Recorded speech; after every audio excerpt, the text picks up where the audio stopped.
Bob Gibbons is a real estate advisor and tenant advocate. That title created the acronym, which is the name of his company, Riata Commercial Realty. Since 1984, Bob has been involved in all aspects of the commercial real estate business, from property manager to leasing agent, broker, construction manager, development project manager, and asset manager. After 20 years working for landlords of office and warehouse buildings throughout the U.S., he switched sides and now exclusively represents users of commercial buildings, companies, and nonprofits which lease or buy office, medical, and warehouse properties. I would be remiss if I didn't mention that Bob was the co-host of the radio show version of The Next Level Show that aired here on radio in the Dallas-Fort Worth market. The 215 episodes are still available as podcasts on the YouTube channel by the same name. He and his Riata partner, Jan Gibbons, now host Confessions of a Recovering Landlord podcast. In 2022, he published a book entitled Confessions of a Recovering Landlord, 12 Insider Secrets to Save Money on Your Commercial Lease. He is a licensed Texas real estate broker, holds a BBA in finance from UT Arlington and an MBA from the University of Dallas. Bob, welcome back to The Next Level. Thank you so much. Glad to be here. Dang, with that introduction, I feel like I should be making a lot more money than I am. Well, let's just set the record straight. So, co-founder, co-host of the show. So we definitely, what a great thing to have you back. But also, just like Ryan carries this show every week, Bob carried the show, and I have this trophy to prove it. To prove it. Most improved co-host. And Bob also has the great distinction of being the only person in the world who has not watched the movie Karate Kid. So, Bob, welcome back. You're welcome, and I'm glad to be here, and I'm glad you gave me the full 3-volume or 12-volume set, whatever it is, for the Karate Kid. And I'm happy to say I've still never watched it. I'm going to play it at your funeral. Oh, that. Well, that took a turn. Bob, really? to desperately try to pull this thing back out of the ditch early on here, I'm really excited to talk to you because obviously office is going through a lot of transformation right now. There's a lot of uncertainty. There's a lot of change. There's a lot of debate that's happening about the office and going back to office post-pandemic, which here in 2023 is still, it feels very much like an active, alive debate that very little has been settled post-pandemic about what the future of office looks like. But I'm also interested in talking to you, entrepreneur to entrepreneur, and that's our audience here, about how you navigate an uncertain world and, you know, the uncertainty in your space. But broadly, I just kind of want to start with maybe too broad to be useful question, but I'd love to get your perspective on it. What's the purpose of office in 2023?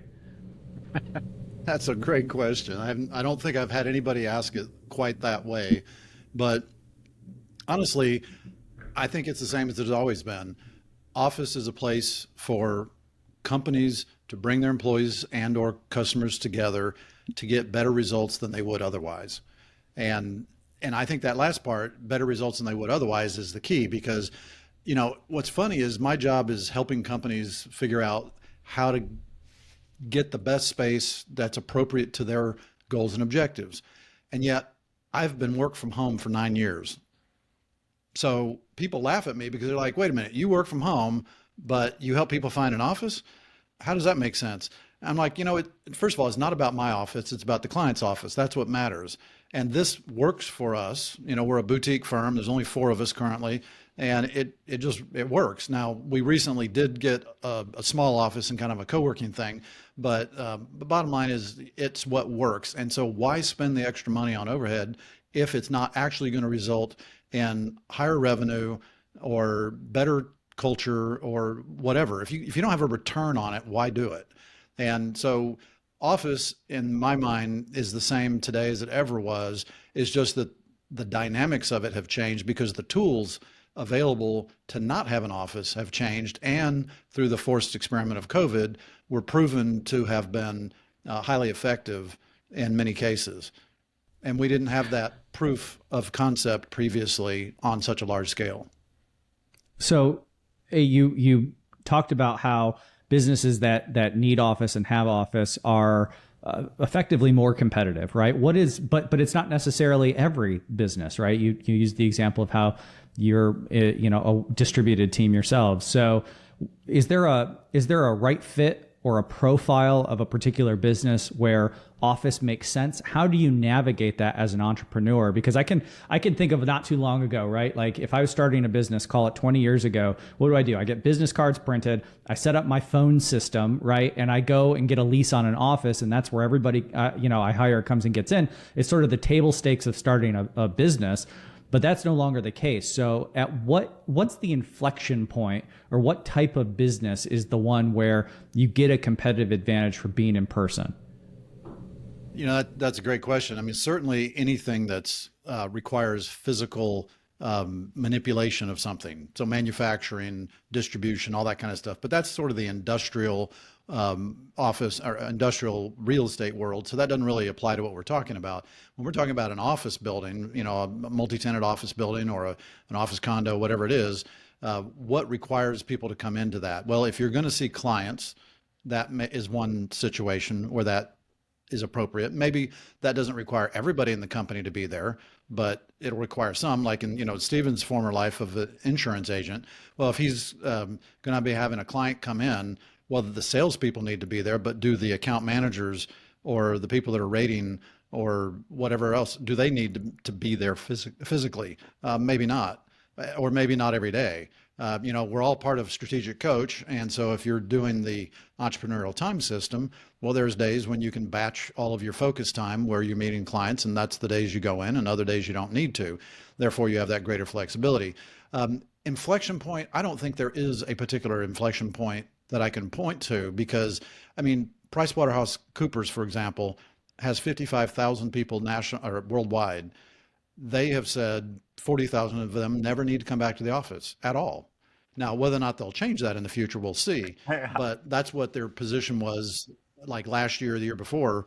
And what's that inflection point? I don't think they're not going to suddenly need office because they get to a certain size or fall below a certain size.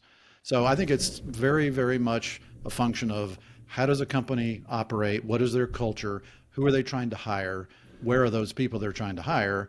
And, in some cases, there needs to be an office. Like in my situation, we're a corporate real estate advisory firm. There's 4 of us currently. We hired a young guy a year ago to be a new agent who needed a lot of training. And we tried that for a long time without an office and found it to be very difficult. And so we ended up getting this office, and we have 2 desks in that one room. We have a library of books and other resources, marketing materials, et cetera. That worked really well. And so we have that, even though he's no longer with us, we still have that, and it's there if we want to use it for whatever reason. Well, and I think that's the perfect segue, right? Because you point out all of these different decision points, these levers, these variables in figuring out, is office the right fit? When is it the right fit? What's the purpose of it? How are you going to be using it? Who's going to be using it, right? Which mix of employees are coming in versus who doesn't need to come in? So all of that gets bundled up into what I imagine tenant advocacy is. But tell us a little bit about what you do as a tenant advocate. How has it changed over the last 3 years? Like, what are the new questions that you're getting, or the new considerations that you have? What is your framework for how you approach office with your clients? So my job is basically to be the advocate, as Riata, the last word is advocate, tenant advocate. We're to be the advocate and the fiduciary for our clients. So when we have a company that needs office space, we don't first run out and start looking for office space. We want to interview the company, understand what they're about, where they're going, what's their head count changes. Are they hiring? Are they laying off? Are they adding new locations? Are they, what are they going to look like in 5 years? Are they thinking about selling the company? There's all kinds of issues that come up that we need to try and make sure that the lease reflects those corporate goals and objectives. And so that's always the first step. Just like, in any other service provider to a company, should start talking about that first before they try to sell their product or service. Because, so somebody goes out and leases a building, well, maybe they should have bought it instead. There's all kinds of stuff like that. So we want to talk through all those issues first and make sure we understand that before we go out and start looking for the right fit office space for them. And for right now, I would say we're seeing a lot of people that are wanting to buy instead of lease because it's cheaper to buy than lease. If there's a building out there that works, if the client has the down payment, if they're willing to pay the higher interest rate. And quite honestly, I would run this scenario before COVID where it's, hey, should we lease or buy? And the interest rates were 4%, 4.5%. Made sense all day long. And let's say it was 70% of the cost to lease if you were to buy the building over like a 10-year period. Well, even with interest rates nearly doubling, that math really hasn't changed that much. Now, instead of 70%, it might be 80%. It's still cheaper than leasing. So, if somebody can and wants to and thinks that they're going to be able to predict their size for a reasonable number of years into the future, buying really ought to be on their radar because it's going to save them money in the long run. But Bob, that doesn't mean it's a fit for everybody. Bob, I'm Yes, kind sir. of curious. I'm kind of curious on this in general. It's like, so the math still works out that way. You said, but like, why is that? Like with all we're seeing, and more people are working from home, and at least you've seen sort of a contraction in the office. Why aren't we seeing a more of a softening in the market of the rates? You're right. And that is absolutely a confounding question for me because when I look at the history of the market, as Ryan pointed out, I've been through 4 downturns since 1984, and any downturn in the economy results in less demand for office space. Well, this time it's not so much because the economy's on the rocks, but it's just because people have realized they don't necessarily have to have the office space. So that has weakened the demand for office space. And we've had consistently negative absorption, which absorption is merely the change in occupied square footage. So from last year to this year, same quarter to quarter, we're down. There's fewer square feet occupied. And so you think with lower demand and higher supply, because buildings still keep getting built, that would be the classic formula for reducing prices. And yet we're not seeing that happening. And at least not to a large extent. Now, in some of the lower class buildings, we are seeing that. But for the really high class buildings, the brand new stuff, the AAA class buildings, that's where everybody is running to. So a brand new building gets built and companies are still doing that because you know what, if you had 50,000 square feet and now you're only going to have 20 or 30,000 feet, you can pay anything you want for that property and still be in good shape. Plus, if you're trying to convince your employees to come back to the office, well, you need to give them a place where they really want to be. Better be sweet. And so you got to pay up. But you're right. The downgrade in rental rates, the downward pressure on rental rates has not been what I think it should have been. Where we have seen an increase is in the amount of money landlords have been willing to spend for tenant improvement packages for construction and for free rent. So those things have definitely gone up. We had a client that we were in the middle of negotiating a lease when COVID hit. And I called them up and I said, hey, let's stop this right now. Let's just do a 1-year extension. Let's wait. With the uncertainty here, this was a financial advisory firm. I said, there's no reason for you to expand right now. And I think rental rates will be going down. We went back to that same landlord a year later and we ended up with a 30% better deal for my client. Now that doesn't mean that the rental rate was 30% better. It actually was only $1 a square foot less, but we tripled the amount of free rent we got. We doubled the amount of improvements we got. So the net money coming out of my client's pocket was 30% less. So you can't just look at a rental rate and think that tells the whole story. I'm curious, that being said, how often right now are you seeing people just renew? Like, are people awake to the fact that they can, or like that there's money to be left on the table for improvements and TI type stuff? Or are they unaware? That varies. I mean, the more they're represented by a good advisor, the more aware they are. If they're not represented by an advisor, they're just kind of do-it-yourselfers, then, they're not going to probably be aware and know what to ask for. Back when I was a landlord, there was nothing better for the landlord than when a tenant would come to me and say, hey, I'm ready to extend my lease. They didn't have an advisor on their side. And I would say, oh, all right, cool. Well, good news. It's been 5 years since your lease was last signed. What if we just keep the rent the same? Oh, that sounds like a win, right? No increase in 5 years. And hey, can I just like shampoo your carpets and touch up the paint in the corridors? Oh, we don't even need that. All right, cool. And we paper it up and we're done. I mean, that was a home run for the landlord, right? Compared to they move.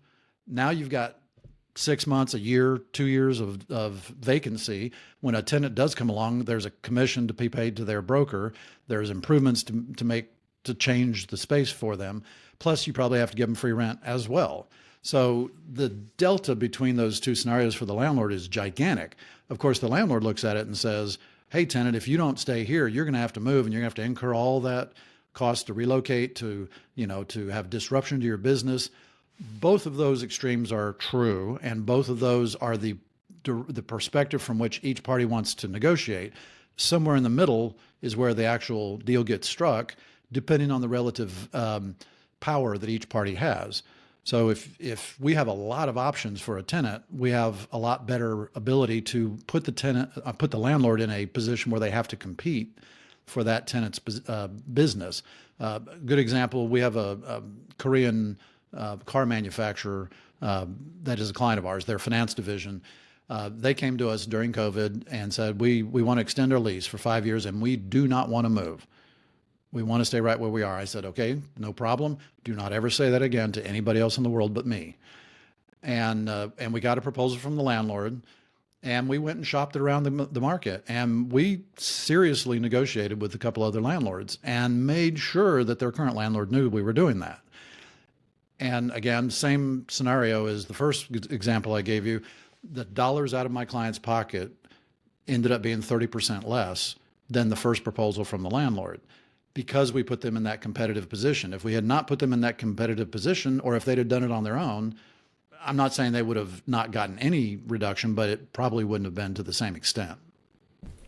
Yeah, no, it's a great point, and I'm sure for everybody who's just signed their office renewal, just sort of out of expectation that was going to be more expensive and lock them in for a long period of time. I'm sure they're kicking themselves for not working with somebody like you who can help show them what the market is and help negotiate with the landlord. That's so critically important. I want to shift a little bit about to talk about your business, right? So like that meta conversation that I alluded to at the top. How are you viewing the market for the kind of services that you provide? How is it impacted by the macro events, both, the pandemic at first and the debate between, work from home and hybrid work and what that right mix is, but also high interest rates now? It's like this triple whammy that you're having to navigate in your business. What does that look like? What have you learned over the last 3 years, and where are you seeing the opportunity going forward? Well, the first thing I've learned is, thank God I'm on my own and an entrepreneur and not working for someone as an employee. And that's not to knock anybody that was. I did that for 20 years. It was a good experience. I learned a lot. I'm so happy I'm not doing that now. And so I would say in 2020, when all the lockdowns happened in March of 2020, I thought we'd cast our last check for the year. I thought we were absolutely going to be devastated for the year. We were only down 26%. And I didn't like being down, but I was thrilled with 26 because I had friends in other parts of the country that were down 75 or 80% since then and are still down drastically because they only focus on office. In 2021, we doubled what we did in 2020. And, we just had a lot of clients whose leases came up and they decided they wanted to keep an office, or we were also doing a lot more industrial and medical. So industrial and medical really didn't miss a beat much. Medical was more hit than industrial was. Industrial was on fire because all the retail stores that were closed went to online sales, and online sales drive warehouse demand. So warehouse has been on fire ever since. It's starting to take a bit of a downturn now, but mainly because manufacturers have overshot inventories. And so inventories are higher than they've been. And it's just not the same thing. So they're not having to take on additional space as much. They're putting some space on the sublease market. I mean, Amazon canceled like 69 leases or something, or canceled or put them on the sublease market. So, Wow. a lot of big companies are pulling back on industrial. But for our business itself, so we were double in 21 from 20, 22 was double 21. And so we've had a really great run. So down 26% in 2020, I'm like, all right, who cares at this point? Now this year, it's coming back to roost. And so this year, I'm betting we're going to be down probably 40 to 60% from last year. Now, last year was so great.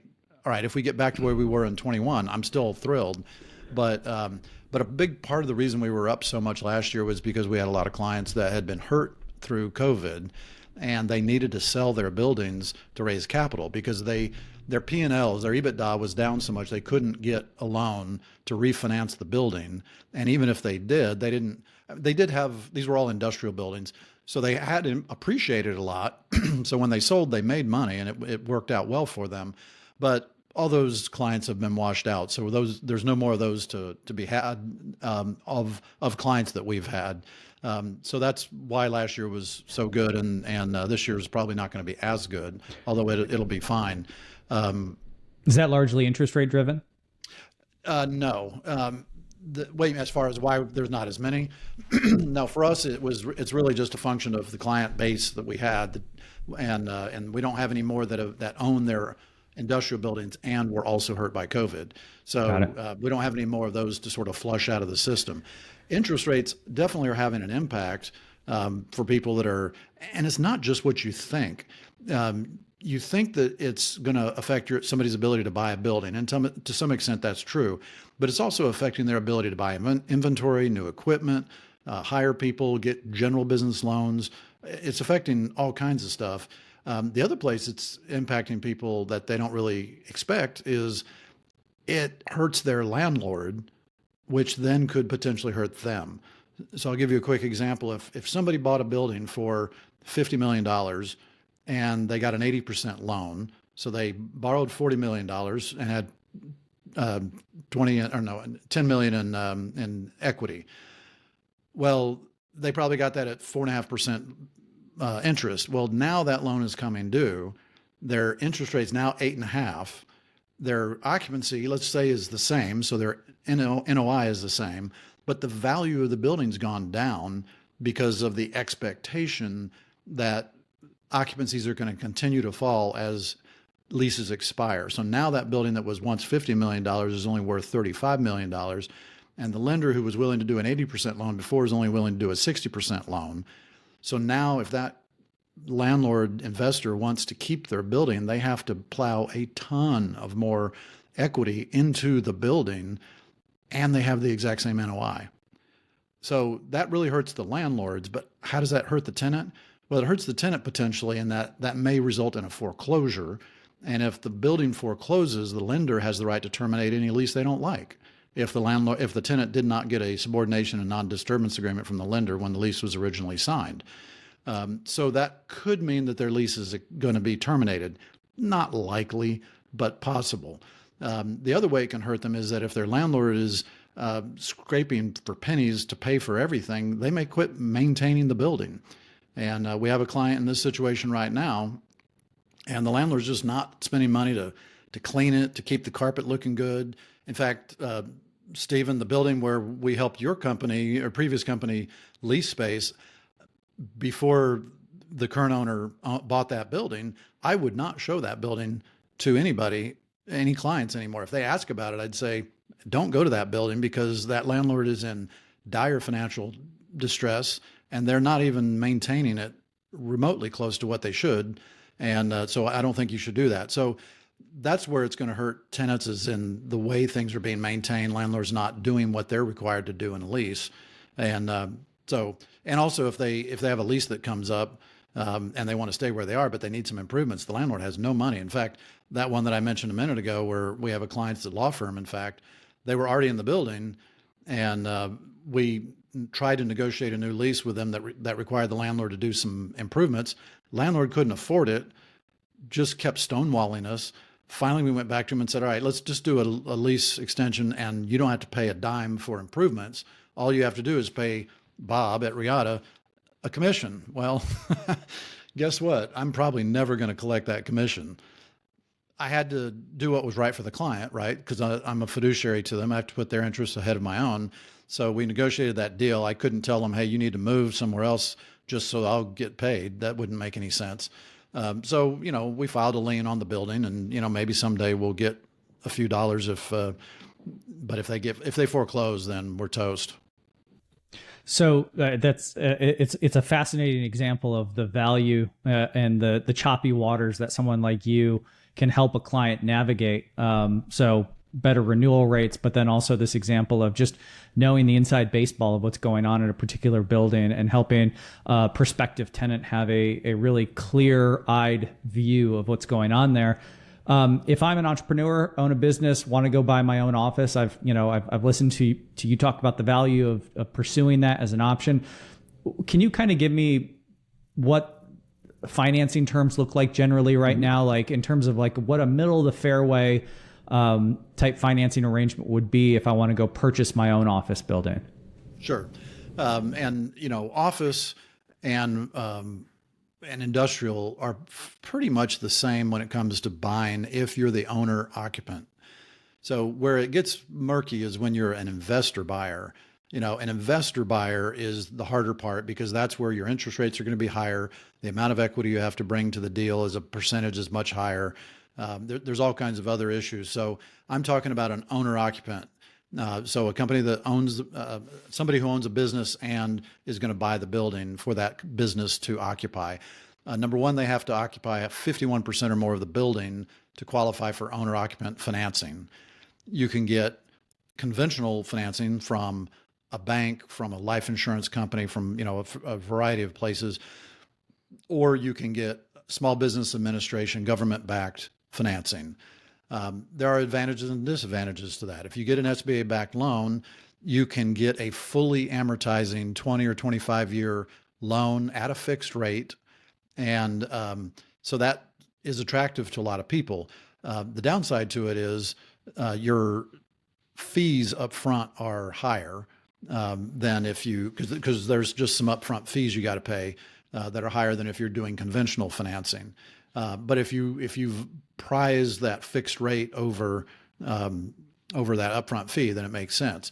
We have a client that's trying to buy a more of an industrial property, big yard for heavy equipment and construction materials with a shop and small office space on it. We recently just shopped some rates for them. We got rates that range from a low of about 7% to a high of about 9.25%. And honestly, most of those were conventional. There were a couple in there that were SBA, but most of those were conventional. And it really is just a function of what the appetite by the bank was. So, if somebody's wanting to buy, I would recommend that they contact at least 5 banks to talk to them about the different financing opportunities. You got to be careful because some banks want you to bring your entire banking relationship over there, all your deposits, everything. And, there's nothing wrong with that as long as you're willing to do that. If you're not willing to do that, then you just move on to the next one. But the easiest kind of financing to get, and the one that banks love the most, is the owner-occupied financing. And so it's pretty easy to do. With an SBA loan, you can do it with a minimum of 10% down. Conventional, it's usually going to be 15 or 20, maybe a little more depending on the bank. So it's not terribly hard to get as long as, you obviously have to have the balance sheet to make that work. And you may also be asked to provide personal guarantees. Stephen, we can't hear you. Hey, hear me now. All right. The joy of technology here. So maybe if we were all in an office together, Bob, this would go smoother. I'm messing with you. That's all right. Hey, a studio, maybe. Yeah. Hey, I did want to take this in a different direction. One of the reasons why I reached out to you, not only have we been lifelong friends, seemingly now, I've spent more of my life knowing you than without. And obviously, we've done a lot of fun things together, like Bible studies and work together. And when you helped us with our insurance business and all of our square footage. But one thing that I just wanted to acknowledge here was this amazing book here. that I heard about for at least a decade. So I don't want us to get off this conversation without Confessions of a Recovering Landlord. I want you to just tell us a little bit about that and the journey of writing it, because I think there's other people, entrepreneurs that are listening that contemplate whether or not this is something worthwhile in their business. So I'd love your experience share. Well, thanks. Yeah, I mean, the Confessions of the Recovering Landlord, that's a term that I've had for a long time. Our blog used to be called that. Our podcast is called that. I think we've done 103 episodes of the podcast now. And so the book was always that. And what's funny is most people think that the book came after the podcast, but the book actually predated the podcast, like you said, by at least a decade. And I'm just a slow learner. I'm just a simple man. The hard part is that I started writing that book, and I really had the bulk of it written probably 10 years ago. And I just, I make things harder than they need to be. And I should have just buckled down, gotten it done, and hired an editor long ago. And actually, I tried hiring a couple of different editors, but I was being cheap. And I hired the wrong editors. They didn't know what they were doing. They were distracted, or they just saw me as a sucker and thought, oh, you can take the money and don't have to really do the work. I don't know. But bottom line is I would put this thing on the shelf for years and never even look at it or think about it. But after I joined Strategic Coach, another example of me being a stubborn, slow learner, because you worked on me for 15 years to become a member. And I kept thinking, I don't need that. And I finally did it. And you were like, so why now? I mean, you were so frustrated with me. I said, because I don't want my next 15 years to look like my last 15 years. And anyway, as being part of Strategic Coach, it kind of forced me to really stop and think very critically and objectively as to what I was doing, why I was doing it, should I continue doing it or not? And should I start doing what I have been putting off? And so I kind of, Jan, my wife and business partner, and I talked about that. And I said, we either need to just get it done or shoot it and be done with it. And so we looked around, interviewed different self-publishing companies, and found one that we really, really liked, and just buckled down and got it done.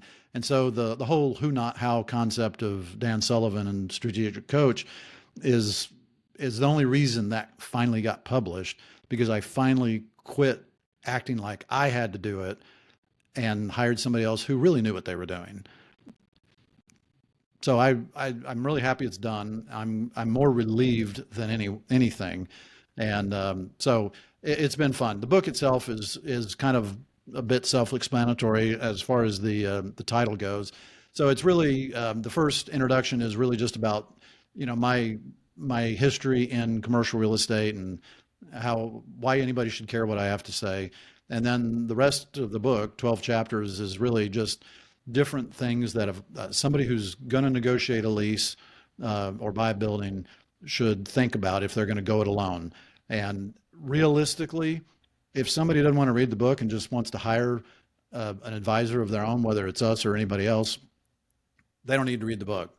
If they do read the book, then hopefully, they still won't do it themselves and they'll still call us, but at least they'll hopefully have a lot better information on which to do a better deal that will protect them better, reduce their risk, reduce their cost, and improve their satisfaction.